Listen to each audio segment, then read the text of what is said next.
Hey everybody, welcome back. So glad to see you here again.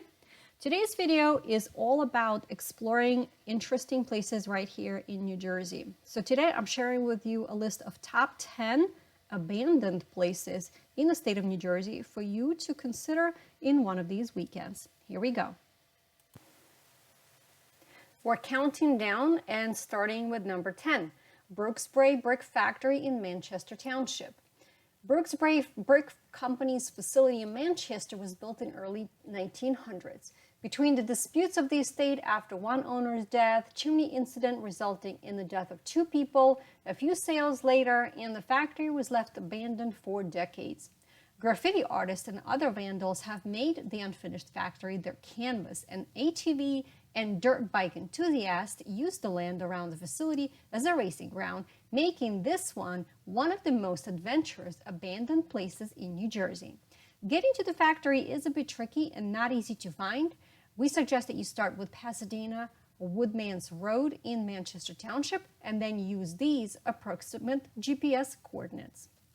Here we go, number 9, Paulinskill Viaduct.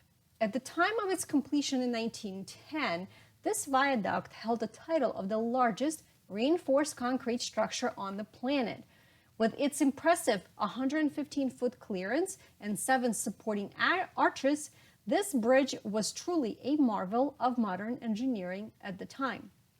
The viaduct opened to regular rail traffic in 1911 and carried trains until 1979.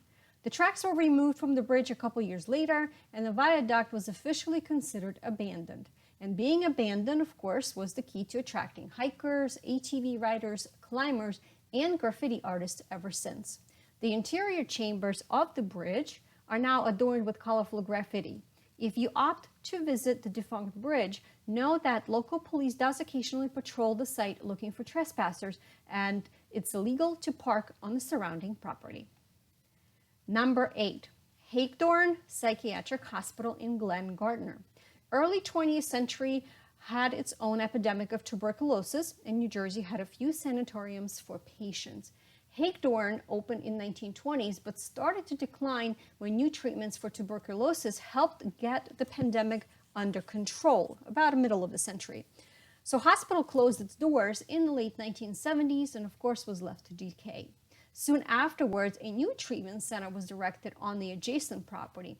Its run was considerably shorter than that of its neighbor, and the facility was shuttered in 2012 and likewise abandoned. So today, you get a treat of having to see both the sanatorium and the state hospital, and they are vacant and still deteriorating. According to the posted signs, the state-owned property is outfitted with 24-hour video surveillance to catch trespassers on the site. The safest way to view both crumbling buildings is to take Sanatorium Road past the entrances on the right to the Veterans Medical Facility, where you'll be able to catch a glimpse of the red tile roof of the sanatorium and the newer psychiatric hospital right next to it. Number 7, Van Slyke Castle Ruins in Oakland. This once grand mansion was built at the turn of the 20th century by a wealthy stock trader. He only enjoyed a few years in the residence before he passed away in 1911. Between 1925 and 1950s, the castle had a few different owners and was mostly vacant. Vandals broke into the mansion and set it on fire in 1959, destroying much of the building, although significant portions of the castle still remain on site along with the nearby pool and the water tower. The ruins have since been incorporated into Amatol Mountain State Forest and are marked as part of the Castle Loop in the Parks Trail system. Number 6, Amatol Ghost Town in Hamilton. This town was established to support production of a substitute form of explosive during World War I. Unfortunately, both the factory and the town became obsolete when the war ended that same year. The plant was quickly shuttered, homes were abandoned, and many of the buildings demolished. Today, all that remains of this truly blink and you'll miss community are the concrete foundations, piles of rubble where the factory was, and its employees' homes and businesses once stood. The remainder of the ruins sits on the private land, which is well marked with no trespassing signs. From the parking lot, you will hike about 3 miles to access the remains of the town. Number 5, Sandy Hook Nike launch site. This site on the northern New Jersey coast is a reminder of the Cold War era. Starting in 1945, it represented part of the nation's top secret efforts to defend the homeland against a possible nuclear attack by the Soviet Union with Nike surface-to-air missiles. After the Nike missile program was discontinued as part of the strategic arms limitation talks, the weapons were removed from their underground silos and the Sandy Hook site was abandoned. Today, remnants of the launching facility are still visible, with barbed wire fence surrounding a vast slab of concrete now overgrown with weeds and the brush. We can still see the rusted bay doors, loudspeakers, aging arc lamps, and radar guidance systems around the site. The National Park Service maintains the relics as part of the Gateway National Recreation Area, and guided tours are available on select weekends from April to October. Number 4, Feltville Ghost Town in Berkeley Heights. First settled in the middle of 18th century, the community later became known as Feltville, has seen a few different owners throughout the time, including an attempt to transform the sleepy town into a mountain resort. Feltville could not compete with the Jersey Shore, so the resort was soon abandoned. Though a few residents still remain within its borders, Feltville's main appeal is its identity as a ghost town, drawing visitors with interest in local history. Many of the original buildings are still standing, frozen in time, until they're either renovated, demolished, or destroyed by nature. Number 3, jungle habitat in West Milford. In 1972, Warner Brothers opened this highly anticipated zoo and safari park featuring more than 1,500 wild animals. The attraction offered visitors the opportunity to explore both on foot and by car. Visitors could visit a zoo, drive through a safari, to see many animals close range. Unfortunately, this proximity to the wildlife wasn't accompanied by good safety measures, and several incidents have occurred. With little revenue, Warner Brothers opted to shut down the park altogether in 1976 and abandoned the area. This former property was bought by the state in the 80s and incorporated into Long Pond Ironwood State Park. A local cycling club did a really great job of cleaning up the site in 2007 and installed more than a dozen miles of single-track trails for cycling, hiking, and horseback riding. Visitors to the park can still see the scaffolding that once supported the jungle habitat sign, as well as the remains of multiple animal enclosures and exhibits. Number 2, Hinchliffe Stadium in Paterson.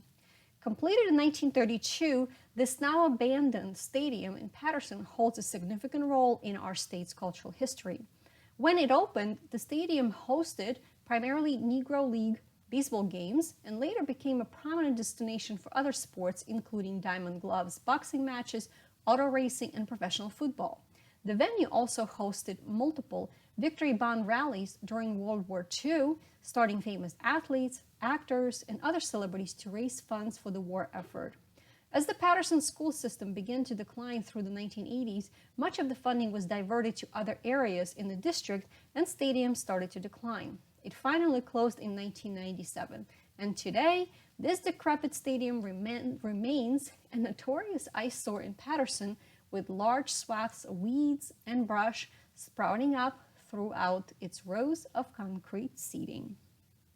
And finally, your number 1 destination to check out is McMyler Coal Dumper in Port Reading. This coal unloader was once a critical component of the shipping industry in New York Harbor, as was the nickname Big Mac. Built in 1917, the unloader was powerful enough to lift a 72-ton coal car, flip it upside down, and empty its cargo onto a barge.